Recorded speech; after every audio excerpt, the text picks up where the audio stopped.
Do nascimento do sol até o ocaso, bendito seja o nome do Senhor. Irmãos, vamos abrir a palavra de Deus mais uma vez no livro de Gênesis. Temos feito as exposições nesse livro. E no último domingo, o pastor Wellington viu com vocês 2 capítulos. O capítulo 37,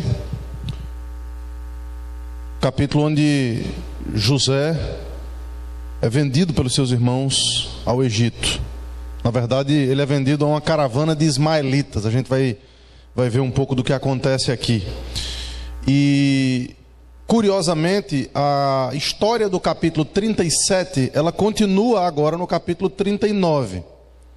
Foi José levado ao Egito pelos ismaelitas, está aqui no início do capítulo 39. E curiosamente aparece no meio do capítulo 37 e do capítulo 39 essa história esquisita que vocês devem ter visto aqui no domingo à noite, do nascimento dos filhos de Judá.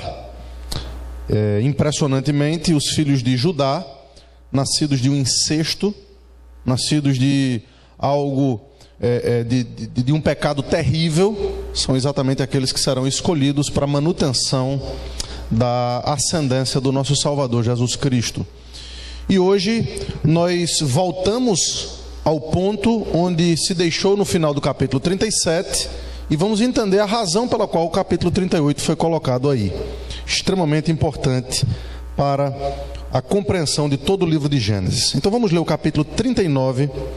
Eu queria a sua atenção para isso. Gênesis capítulo 39, muito conhecida a passagem na qual José, ele é tentado pela mulher de Potifar, do Potifar no qual o qual compra ele dos ismaelitas, e portanto temos aqui um texto dos mais conhecidos da Bíblia, sem dúvida alguma. Então vamos ler para nossa edificação. José foi levado ao Egito, e Potifar, oficial de Faraó, comandante da guarda, egípcio, comprou dos ismaelitas que o tinham levado para lá. O Senhor era com José, que veio a ser homem próspero e estava na casa do seu senhor egípcio. Vendo o Potifar que o Senhor era com ele e que tudo o que ele fazia o Senhor prosperava em suas mãos, logrou José mercê perante ele a quem servia, e ele o pôs por mordomo de sua casa, e lhe passou às mãos tudo o que tinha. E desde que o fizera mordomo de sua casa, e sobre tudo o que tinha, o Senhor abençoou a casa do egípcio por amor a José. A bênção do Senhor estava sobre tudo o que tinha, tanto em casa como no campo. Potifar tudo o que tinha confiou às mãos de José, de maneira que, tendo-o por mordomo, de nada sabia, além do pão com que se alimentava. José era formoso de porte e de aparência. Aconteceu, depois dessas coisas, que a mulher do seu senhor pôs os olhos em José e lhe disse: deita-te comigo.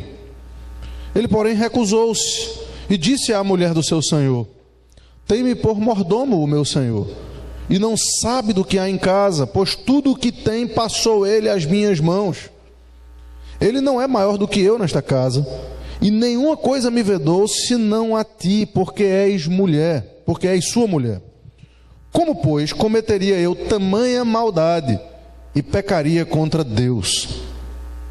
Falando ela a José todos os dias, e não lhe dando ele ouvidos para se deitar com ela e estar com ela, sucedeu que certo dia veio ele a casa para atender aos negócios, e ninguém dos de casa se achava presente. Então ela o pegou pelas vestes e lhe disse: deita-te comigo. Ele, porém, deixando as vestes nas mãos dela, saiu fugindo para fora. Vendo ela que ele fugira para fora, mas havia deixado as vestes nas mãos dela, chamou pelos homens de sua casa e lhes disse: vede, trouxe-nos meu marido este hebreu para insultar-nos. Veio até mim para se deitar comigo, mas eu gritei em alta voz. Ouvindo ele que eu levantava a voz e gritava, deixou as vestes ao meu lado e saiu fugindo para fora. Conservou ela junto de si as vestes dele, até que o seu senhor tornou para casa.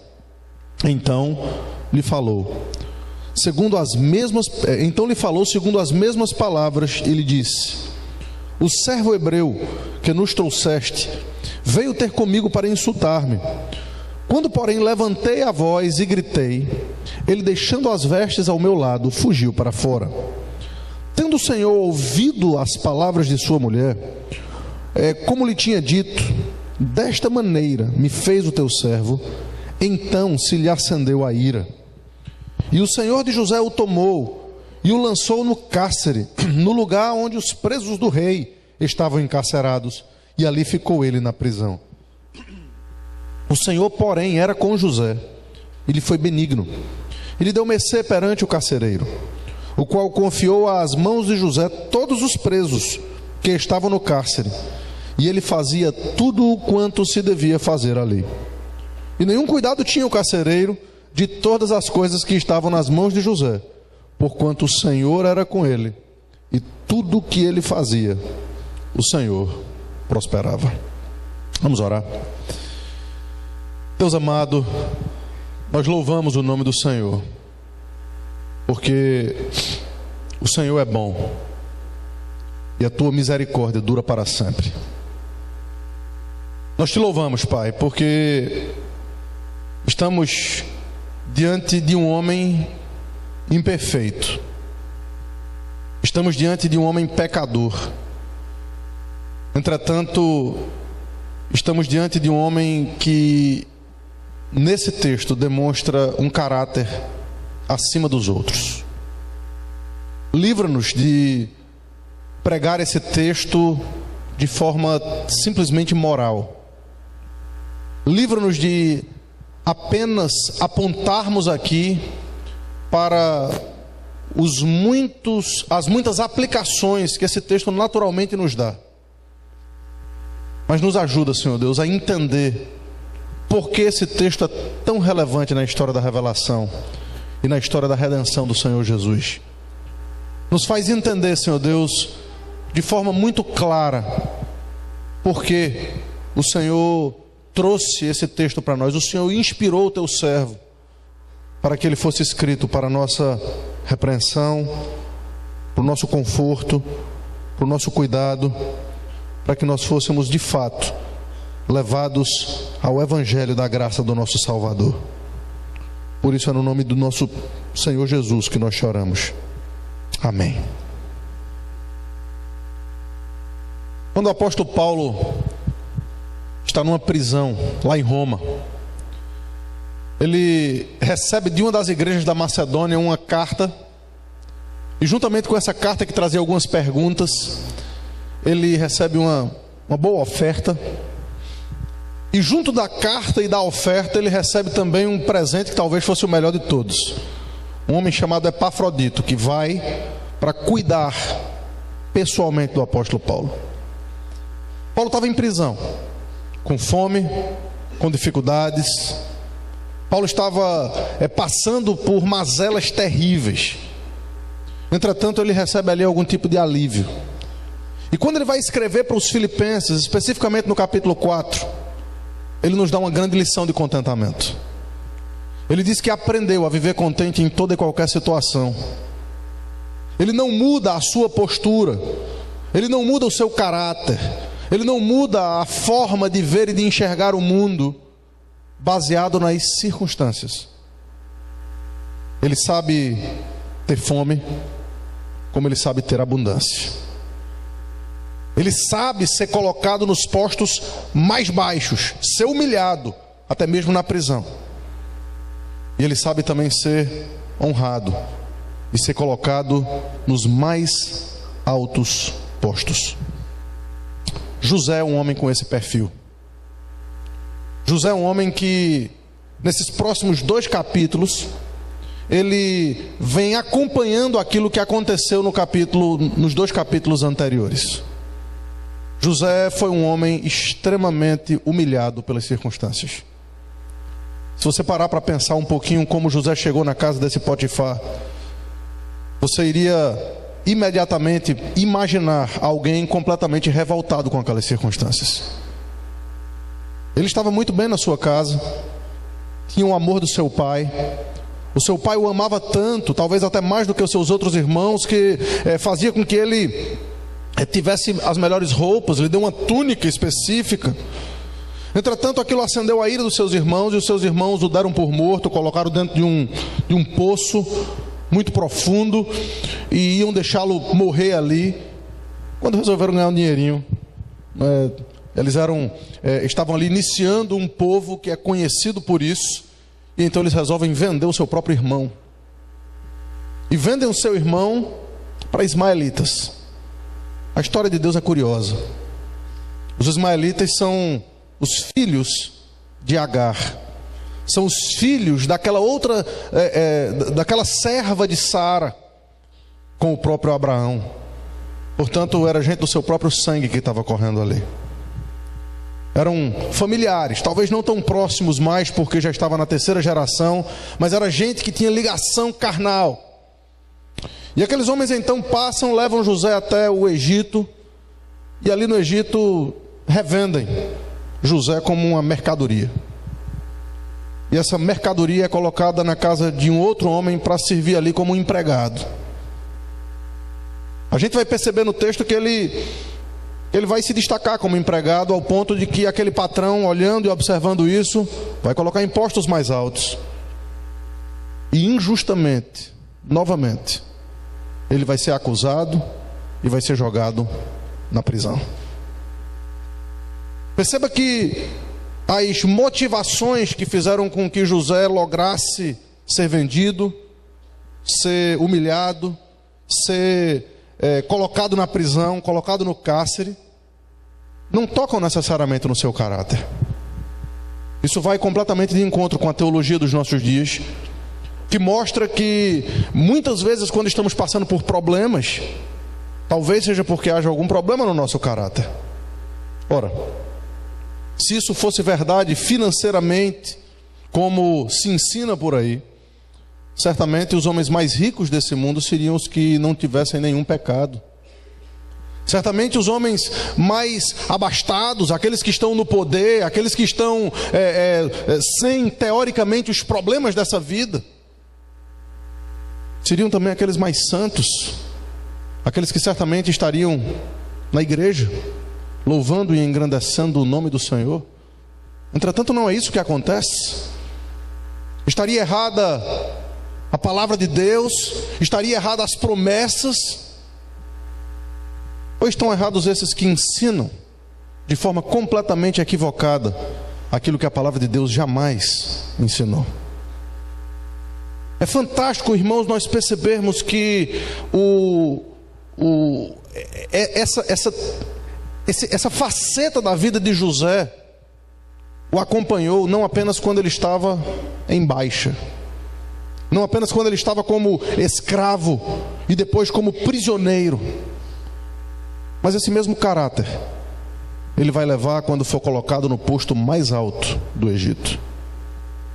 Esse mesmo caráter ele vai manter quando chegar no final da sua história e poder olhar para trás e trazer palavras de perdão a seus irmãos que o trataram tão mal e que, humanamente falando, literalmente o venderam como uma mera mercadoria. Algumas pessoas falavam sobre uma pessoa lá no Recife, dizendo que da mesma forma como ele falava com o assessorista do elevador do tribunal, ele falava com o presidente do tribunal. Isso marcou a história daquele homem. Aquele homem foi conhecido por causa da forma como ele tratava as pessoas, sem se importar necessariamente com o que elas eram, com o cargo que elas tinham. E como nós precisamos, queridos, aprender com esse tipo de gente. Como nós precisamos aprender com esse tipo de atitude, com esse tipo de ética. Evidentemente, não é apenas isso que está aqui nesse texto, mas perceba como esse capítulo, ele se inicia e termina trazendo um padrão da vida de um homem de Deus. E esse padrão, ele é estabelecido aí nos 6 primeiros versículos, e ele traz uma simetria com aqueles versículos que estão ali a partir do versículo 19 até o final. Os 6 primeiros versículos, José é levado à casa daquele homem Potifar, e depois ele prospera. E o Senhor então lhe abençoa em tudo que ele faz. O patrão Potifar vê aquilo, chamado de seu senhor, percebe que o Senhor o ajuda, de alguma forma tem alguma divindade aí que faz com que as coisas nas mãos desse homem cresçam, floresçam. E o que é que ele faz? Este homem coloca José sobre um alto posto dentro da sua casa. Quando José vai para a prisão, a mesma coisa acontece. Ele é preso, mas ali o carcereiro percebe algo diferente naquele homem. E mesmo na prisão, aquele homem é colocado num lugar de destaque. Aquele homem é colocado num lugar onde todos os outros vão ficar a cargo dele, porque o Senhor o fazia prosperar. Entretanto, no meio dessa história, tem talvez a parte mais conhecida dela, que é quando a mulher de Potifar faz com que, de alguma forma, por conta da beleza natural, da beleza física, estabelecida aqui também por José, ela se interesse por ele e o cubra com muitas tentações. Portanto, a gente vai dividir esse texto aqui de uma forma muito simples, em 3 momentos. O primeiro, um escravo de confiança, versículos de 1 a 6. Depois, as tentações e as consequências das tentações. E vamos perceber aqui, queridos, que muitas vezes a gente só pensa em tentações, a gente só pensa em consequências quando há o pecado. Mas a gente vai perceber que há consequências também quando não pecamos. Que tipo de consequências nós vamos querer para as nossas próprias vidas? E em terceiro e último lugar, nos versículos finais, nós veremos a prisão como paga pela lealdade. Portanto, um escravo de confiança, versículos de 1 até o início do versículo 6. Vamos ler. José foi levado ao Egito, e Potifar, oficial de Faraó, comandante da guarda egípcio, comprou dos ismaelitas que o tinham levado para lá. O Senhor era com José, que veio a ser homem próspero, e estava na casa do seu senhor egípcio. Vendo Potifar que o Senhor era com ele, e que tudo que ele fazia, o Senhor prosperava nas suas mãos, logrou José mercê perante ele, e a quem servia. E pôs o mordomo, e o pôs por mordomo de toda a sua casa, e lhe passou às mãos tudo que tinha. E desde que o fizera mordomo de sua casa, e sobre tudo que tinha, o Senhor abençoou a casa do egípcio por amor a José. A bênção do Senhor estava sobre tudo o que tinha, tanto em casa como no campo. Potifar, tudo o que tinha, confiou às mãos de José, de maneira que, tendo-o por mordomo, de nada sabia, além do pão com que se alimentava. Até aqui a leitura desse primeiro ponto. Irmãos, o que nós vemos aqui é que depois da nota de Judá no capítulo 38, José volta à cena aqui. Eles vinham das mãos dos ismaelitas, ele é negociado com um egípcio, está aí tudo no versículo 1, e é impressionante como a história do Egito, a história de uma nação, a história de um povo, vai receber influências drásticas, dramáticas, a partir desse escravo hebreu, que chega agora na casa de um dos chefes do rei. Porque, antecipando um pouco a história, o que acontece aqui é o palco, é a plataforma inicial de uma carreira em ascensão que vai culminar como o segundo homem do Egito. Ele começa sendo o segundo homem da casa de um tal egípcio, de um Potifar, de um dos chefes do rei, de um dos chefes do faraó. Mas a razão é simples, e aqui há uma sabedoria, queridos, que nós precisamos aprender. A sabedoria da confiança nas pessoas. E esse Potifar olhou, ele viu que José era um homem abençoado. Ele viu que o Senhor abençoava o trabalho de José. Ele percebeu que de alguma forma o que vinha para as mãos daquele homem florescia, acontecia. E ao invés de chamar para si a responsabilidade, ele deixou a responsabilidade da casa na mão de outro. E a consequência disso é que deu certo. A casa daquele homem também começou a florescer. As mãos de José fizeram com que, por conta da bênção, é extremamente relevante vermos como o texto diz, o Senhor fez com que as coisas prosperassem assim. Não era José em si, mas era o Senhor que queria mostrar o porquê que José estava passando por tudo aquilo. É extremamente importante que a gente vai perceber que já no final do livro de Gênesis, nós vamos entender cada detalhe dessa história. A razão pela qual José foi vendido como escravo e teve que chegar a essa prisão. Nós vemos aqui, queridos, que todas as coisas, sendo confiadas nas mãos dele, trazia para ele muita segurança, muita tranquilidade, trazia para ele estabilidade.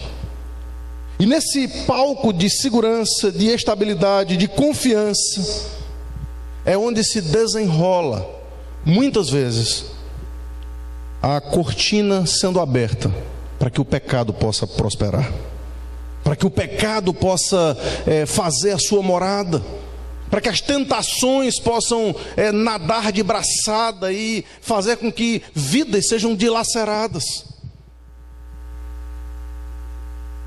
A partir do meio do versículo 6 até o versículo 18, nós temos então as consequências e a própria tentação. Engana-se, queridos, quem pensa que apenas quem cai em pecado tem consequências por ele. Não cair também as tem. O apóstolo Pedro fala sobre isso. O apóstolo Pedro nos fala que muitos, também no capítulo 4, curiosamente, o apóstolo Pedro nos diz que muitos vão estranhar o fato de não participarmos, jovens, com eles, nos mesmos tipos de devassidão.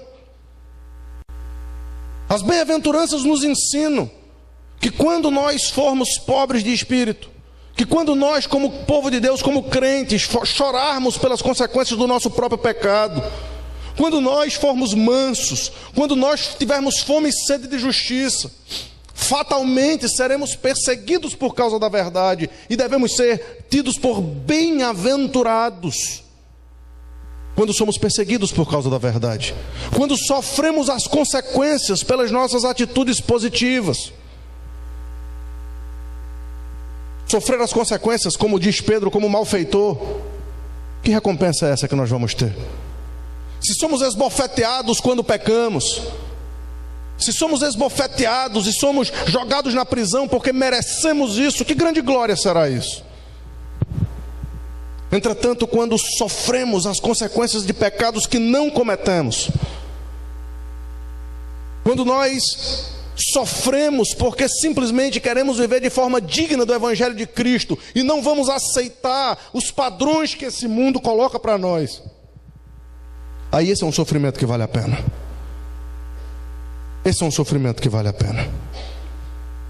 O versículo 6, lá no finalzinho, diz assim: José era formoso de porte e de aparência.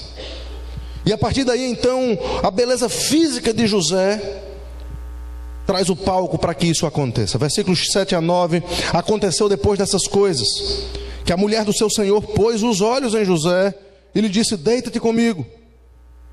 Ele, porém, recusou e disse à mulher do seu senhor: tem-me por mordomo, meu senhor, e não sabe do que há em casa, pois tudo que tem me passou ele às mãos. Ele não é maior do que eu nessa casa, e nenhuma coisa me vedou senão a ti, porque és sua mulher. Como, pois, cometeria eu tamanha maldade e pecaria contra Deus? Perceba, queridos, as circunstâncias aqui. Percebam que as circunstâncias aqui, em muitos casos, seriam utilizadas exatamente para o pecado. Ele tinha poder naquela casa, Ele tinha confiança, não tinha nenhuma câmera colocada ali, não tinha nenhum vigia, não tinha nenhum espia.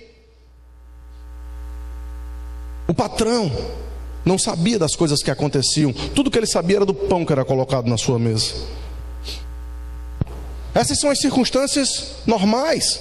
Mas vamos para aquelas circunstâncias psicológicas que as pessoas muitas vezes querem falar.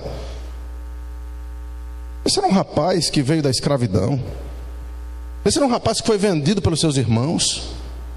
Esse era um rapaz que era sozinho, escravo, escanteado, humilhado. Quem sabe todas as circunstâncias desse mundo não fazia desse coitadinho alguém que agora tivesse talvez uma grande oportunidade de ter alguns momentos de alegria na sua vida. Essas razões, queridos, seriam dadas por muitos como desculpas para ceder àquelas tentações. Mas José usou tudo aquilo para manter a sua lealdade, especificamente diante do seu Deus. José usou toda aquela circunstância, porque ele entendeu que o pecado não seria outra coisa senão essa palavra que ele usa no final do versículo 9: tamanha maldade contra o meu Deus. Isso nos ensina muito, queridos, porque via de regra, nós, quando pecamos, nós pensamos nas pessoas contra as quais nós pecamos. Muito nos entristece muitas vezes o fato de termos pecado contra um irmão, contra um pai, contra um filho, contra um amigo. Muito nos entristece o fato de pecarmos contra alguém que lograva da nossa confiança. E sem dúvida alguma, aquilo poderia pairar pela mente de José: eu não faria isso com alguém que confiou tanto em mim. Entretanto, o que levou José a não cometer aquele pecado terrível foi porque ele não pensou em homens, porque homens eram iguais a ele, tão pecadores quanto, tão mesquinhos quanto, tão capazes de cometer o mesmo pecado quanto. Entretanto, ele entendia quem era Deus, e ele entendia que aquele pecado não seria simplesmente contra a mulher de Potifar, não seria simplesmente contra o próprio Potifar, mas aquele pecado seria contra o seu Deus. Seria uma maldade contra aquele que é todo bom. Seria uma impureza contra aquele que é todo puro. Seria quebrar a lei de quem é o autor da lei, o autor de todo o universo, aquele que tem todas as coisas sob o domínio e sob o controle das suas mãos. Mas além de tudo isso, aquele que José confiava o seu coração, de que apesar dos seus próprios pecados, ele podia confiar nas suas mãos, porque essa vida também José teria como uma peregrinação. Ele entendeu aquilo que os seus pais, que os seus avós, como Abraão, como Isaac e como Jacó lhe ensinaram, ao ponto de poder se manter firmes, independentemente das circunstâncias nas quais ele se encontrava. Ainda que a ocasião para pecar não fosse uma ocasião única, porque tem gente que é tão fraca que vai pecar quando houver uma circunstância, quando houver uma oportunidade. Entretanto, vamos ver no versículo 10 que essa oportunidade era contínua, falando ela a José todos os dias, e não lhe dando ele ouvidos para se deitar com ela e estar com ela. Portanto, aquelas circunstâncias eram absolutamente diárias. E queridos, como é difícil vencer os pecados cujas tentações são constantes, são diárias. E José vai nos dar aqui uma grande saída, uma grande fuga, uma grande ideia de como nós lidamos com as tentações. Porque via de regra, queridos, nós queremos ser mais fortes do que nós mesmos. Via de regra, nós queremos vencer as nossas tentações, tentando estabelecer e tentando conhecer os nossos limites. E é tudo que Satanás quer na nossa vida. É que nós tentemos conhecer os nossos limites. Porque todas as vezes que tentarmos conhecer os nossos limites, nós vamos perceber que já estamos muito aquém desses mesmos limites que nós queremos descobrir quais são. Nós somos fracos. A Bíblia nunca nos disse para enfrentarmos as tentações, para resistirmos às tentações. A Bíblia sempre nos disse que nós deveríamos resistir e enfrentar Satanás. Resistir ao diabo e ele fugirá de vós.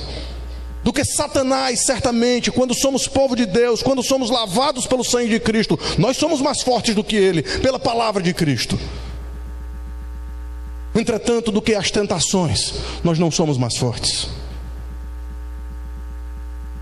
As tentações, elas são colocadas muitas vezes para que nós utilizemos do mesmo expediente que José utilizou aqui. A fuga. A fuga.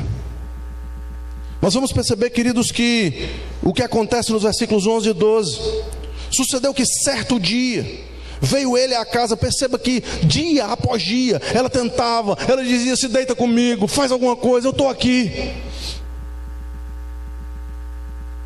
Mas vai haver um dia em que o tudo ou nada vai ser colocado no tapete. Vai haver um dia em que aquela tentação vai ficar de tal forma exposta que certamente as consequências vão ter que aparecer. Ainda no versículo 11: sucedeu que certo dia veio ele, José, à casa para atender aos negócios, e ninguém dos da casa estava presente. Os comentaristas aqui são praticamente unânimes em dizer que aquela mulher orquestrou tudo isso aqui. Ela fez com que, ela tomou todas as providências necessárias para que os outros mordomos, as servas, o Potifar era um homem rico, era um homem de muitos bens, de muitas posses, era um homem que saía cedo para trabalhar, voltava tarde do trabalho, ele tinha alto cargo junto de Faraó. Mas naquele dia específico, quando José chega para trabalhar, ele percebe que as criadas, os servos, não estão nos seus postos. A casa um tanto vazia. Ninguém dos da casa estava presente. E aí a ocasião da tentação chega de uma forma ainda mais contundente no versículo 12. Então ela o pegou pelas vestes. Ele disse: deita-te comigo. Ele, porém, deixando as vestes nas mãos dela, saiu fugindo para fora. O mundo vai ensinar para mim e para vocês que fugir é coisa de covarde, que fugir é coisa de quem não tem caráter, quem não tem força. Entretanto, queridos, entendam que quando é o pecado que está sendo colocado contra nós, quando são as tentações que estão sendo colocadas diante dos nossos olhos, a atitude de maior hombridade que um filho de Deus deve ter é a atitude da fuga, é a atitude de sair correndo, porque é na fuga que José poderia perder o seu posto, ele poderia perder a sua capa, ele poderia perder a confiança que ele tinha do seu patrão, porque naquela fuga ele teria deixado rastros de coisas que ele não teria como explicar. Mas ele não perdeu a sua honra, ele não perdeu a sua moral, ele não perdeu a paz do seu coração. Ainda que ele tivesse que ser levado para a prisão, como é exatamente o que vai acontecer, ele mantém ali a sua integridade. E não é isso que Paulo ensina para nós no Novo Testamento? Quando ele ensina para Timóteo, ele está ensinando Timóteo ali a pastorear e a ensinar as suas ovelhas, ele diz ali no 2 Timóteo 2,22, foge também das paixões da mocidade. Foge. Queridos jovens, eu posso falar para os mais velhos também. As tentações são terríveis. As tentações são constantes. Nós vivemos num mundo terrível, num mundo sensual. Nós vivemos num mundo cheio de oportunidades, cheio de negócios sujos. Nós vivemos num mundo onde as oportunidades de pecar são claras, são absolutas, e elas trazem aquilo que o nosso coração muitas vezes deseja. E nós somos ensinados pela palavra de Deus que as coisas seriam assim. Entretanto, a palavra de Deus também nos diz que Deus não nos dá tentação que não seja humana, porque juntamente com a tentação, Ele dá também o escape. Isso significa, queridos, que nós não temos desculpas quando caímos nos nossos pecados. Nós não temos desculpas de dizer, mas é porque meu pai, mas é porque minha esposa, porque meu marido, porque meu filho, porque você não conhece as circunstâncias que eu vivo, porque você não sabe das dores que eu tenho, porque você não conhece as doenças que eu tenho que lidar. Queridos, não há circunstâncias que abram brecha para que o pecado não seja algo nojento diante do Senhor. Não há circunstâncias que façam com que homens de Deus, assim como Paulo e assim como José, e assim como devemos ser eu e vocês, não daremos conta de cada detalhe da nossa existência àquele que é o Criador de todas as coisas. Sem dúvida alguma, não cumprir o mandato de Deus e cair em tentações tem consequências. Consequências terríveis, consequências de consciência, consciências drásticas para a nossa vida. Entretanto, precisamos saber, e não vamos ser enganados em relação a isso, cumprir a vontade de Deus também traz as suas consequências nesse mundo. Os versículos 13 a 18 nos mostram um pouco dessas consequências. Desprezo, mentiras, este hebreu, veja aí, a partir do versículo 13, vendo ela que ele fugira para fora, mas havia deixado as vestes nas mãos dela, chamou pelos homens de sua casa e lhes disse, vede, trouxe-nos meu marido este hebreu para insultar-nos, veio até mim para se deitar comigo, mas eu gritei em alta voz. Ouvindo ele que eu levantava a voz e gritava, deixou as suas vestes ao meu lado e saiu, fugindo para fora.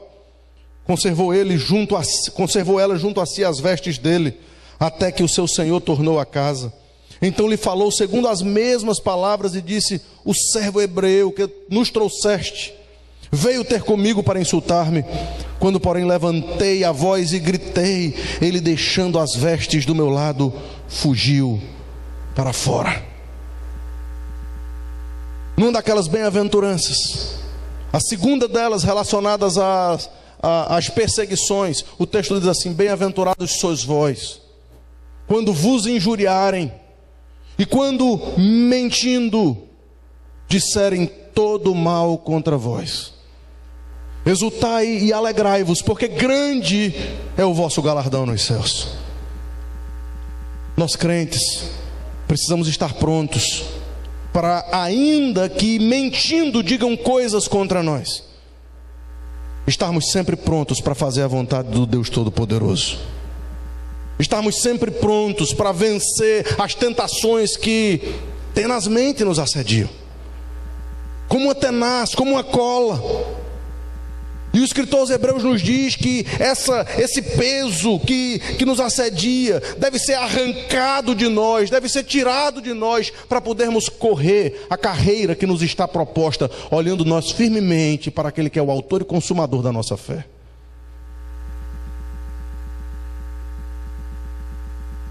Precisamos entender, queridos, como aplicações dessa parte do texto, que talvez alguma palavra precise ser dada para alguns aqui que não conseguiram viver até esse presente momento com as atitudes de um homem como José, ou de um homem como Paulo. Talvez alguns aqui possam estar pensando, mas por que eu não ouvi isso há 3 anos atrás? Por que eu não fui impactado com essa palavra há 6 meses atrás?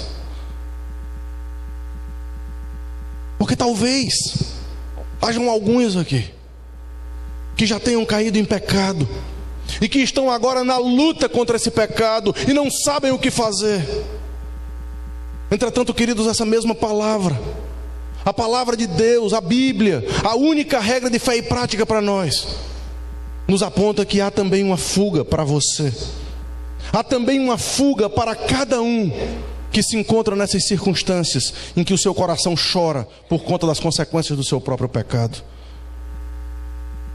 E essa fuga é a fuga para uma cruz. É a fuga para o pedido absoluto para aquele único que pode conceder verdadeiro perdão, porque Ele levou sobre si as nossas enfermidades, as nossas transgressões e os nossos pecados. E uma vez que nós fugirmos para Cristo, para que Ele leve sobre si os nossos pecados, só então nós poderemos ter forças para podermos fugir das próprias tentações em relação àquilo que se encontra adiante de nós. Muitas pessoas ficam absolutamente atordoadas quando ouvem algo assim, porque ficam se lembrando dos seus pecados do passado, porque ficam se lembrando da sua vida pregressa, porque ficam se lembrando de como foram fracos e como foram mesquinhos e como não pensaram em Deus no momento de cometerem pecados e torpezas terríveis. Entretanto, queridos, nós temos um Novo Testamento para nós, que nos mostra a figura de Cristo, pagando o preço pelos pecados e fazendo com que agora nós possamos de fato andar em novidade de vida. É por isso que o apóstolo Paulo diz: esquecendo-me das coisas que para trás ficaram, prossigo para o alvo, para o prêmio da soberana vocação. E é exatamente, queridos, esse momento em que a cruz é apresentada para nós, que todos aqueles que estão lutando com os seus próprios pecados, que estão se avizinhando dessa mesa, podem compreender que é exatamente aos pés de Cristo, aos pés da cruz do Calvário, que devem deixar todos os seus fardos e pecados, porque Ele chama a mim e a você, Ele diz assim: vinde a mim, vós os que estão cansados e sobrecarregados, e eu vos aliviarei. Venham até mim, porque o meu fardo é suave, o meu jugo é leve, e Ele tem uma nova vida para nos oferecer. Ele tem uma nova vida para nos oferecer. Entretanto, aqueles que estão nesse momento lidando com tentações, aqueles que estão nesse momento lidando com o limiar do pecado, a linha muito tênue entre aonde eu posso e onde eu não posso ir, fuja, corra, se afaste, porque o pecado é sorrateiro e terrível. E quando você for tentar descobrir os seus próprios limites, você já vai ter caído nas garras de Satanás. Você já vai ter caído nas garras de Satanás. Em terceiro e último lugar nesse texto, a prisão como paga pela lealdade. É o que acontece a partir do versículo 19. Tendo o Senhor ouvido as palavras de sua mulher, como lhe tinha dito, dessa maneira me fez o teu servo, então se lhe acendeu a ira. E o Senhor de José o tomou e o lançou no cárcere, no mesmo lugar onde os presos do rei estavam encarcerados, e ali ficou na prisão. Algumas coisas precisam ser notadas aqui. A primeira é que houve de fato uma ira, e o texto não esconde essa ira.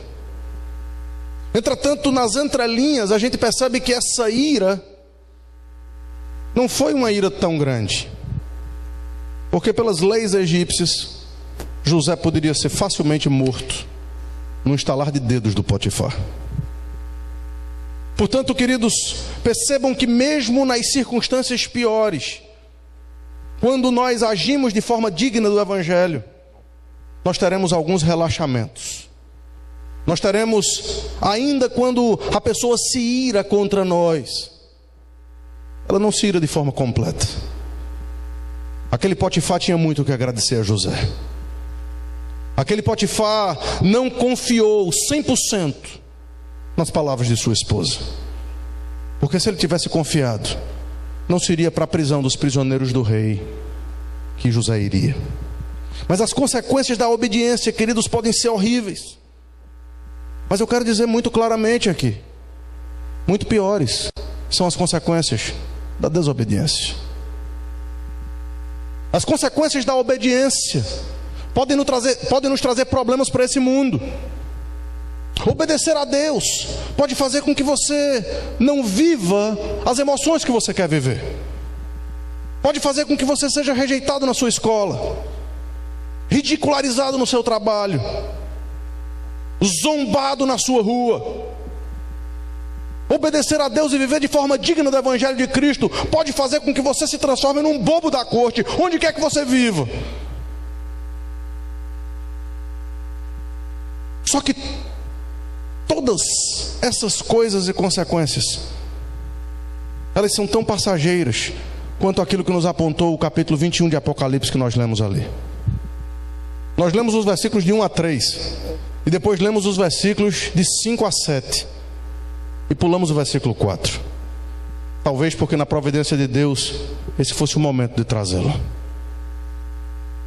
Talvez a consequência de obedecermos a Deus traga muito choro nesse mundo, traga muitas lágrimas a serem derramadas aqui nessa terra. Mas para nós está prometido um dia em que o próprio Senhor Jesus Cristo enxugará do nosso rosto toda lágrima. Está prometido um dia em que Ele nos chama para junto de si, para participarmos de uma ceia que não vai ser simplesmente pequena como essa que nós estamos realizando aqui nessa noite, mas ela será muito mais gloriosa por causa da presença física do nosso Salvador.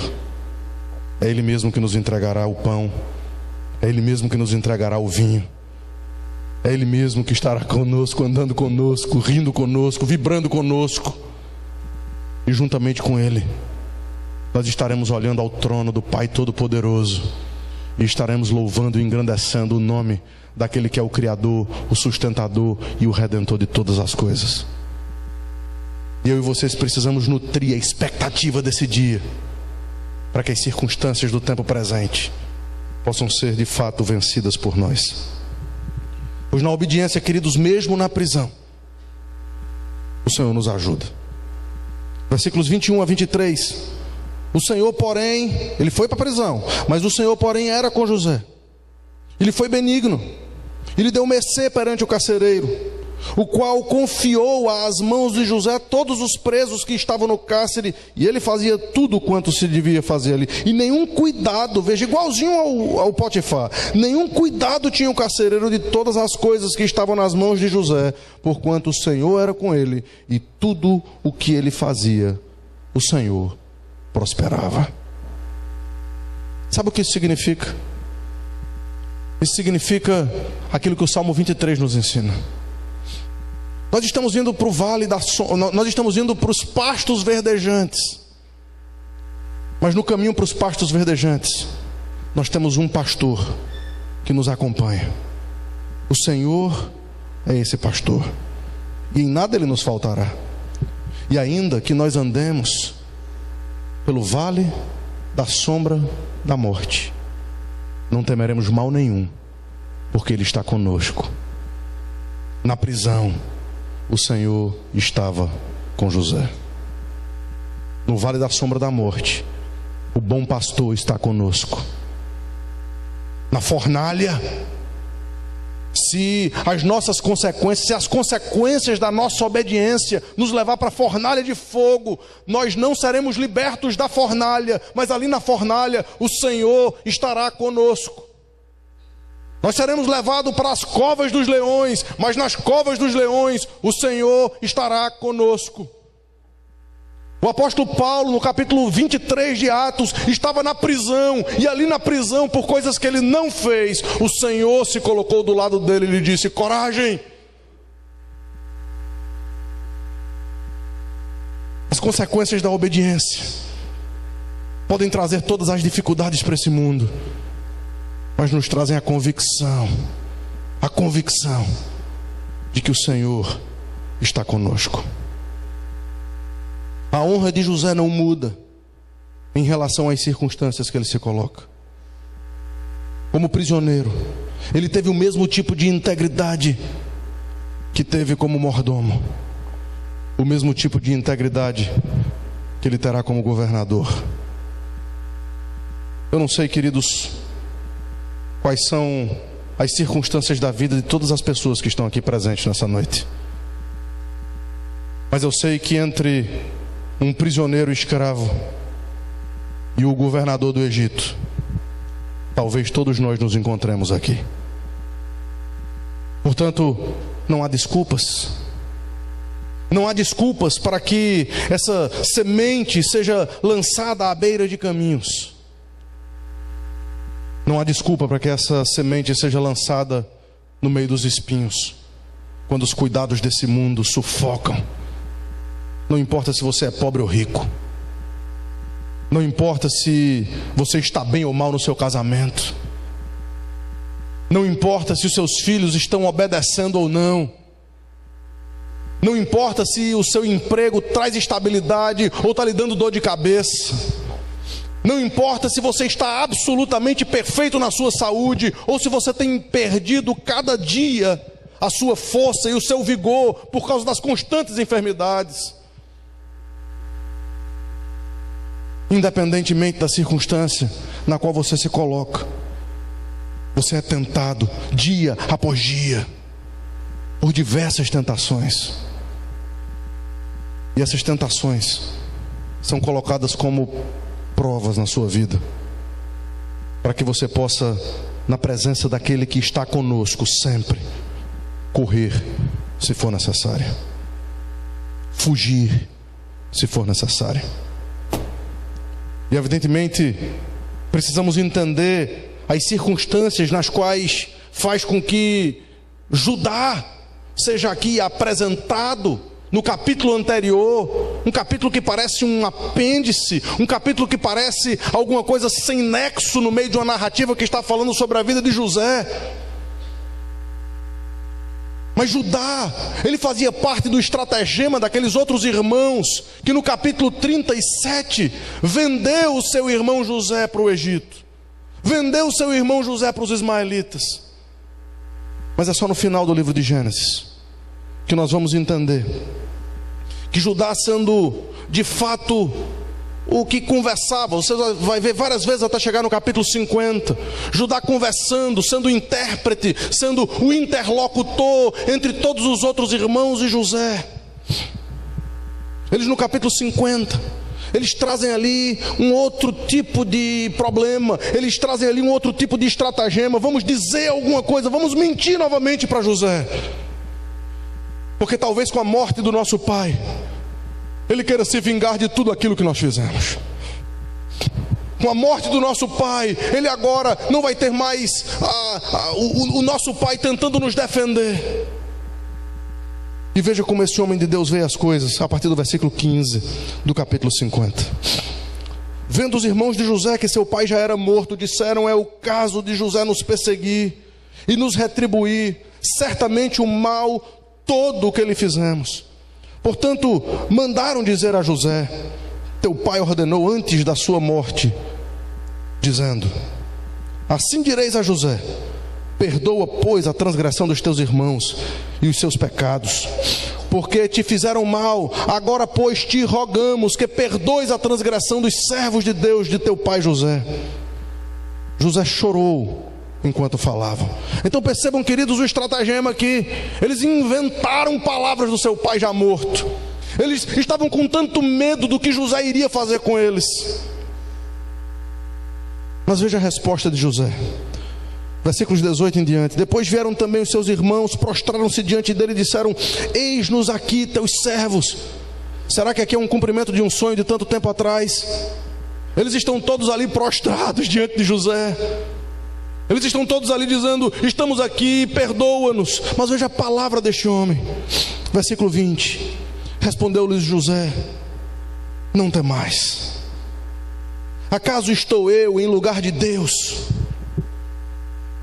Vós, na verdade, intentastes o mal contra mim, porém Deus o tornou em bem, para fazer como vedes agora, que se conserve muita gente em vida.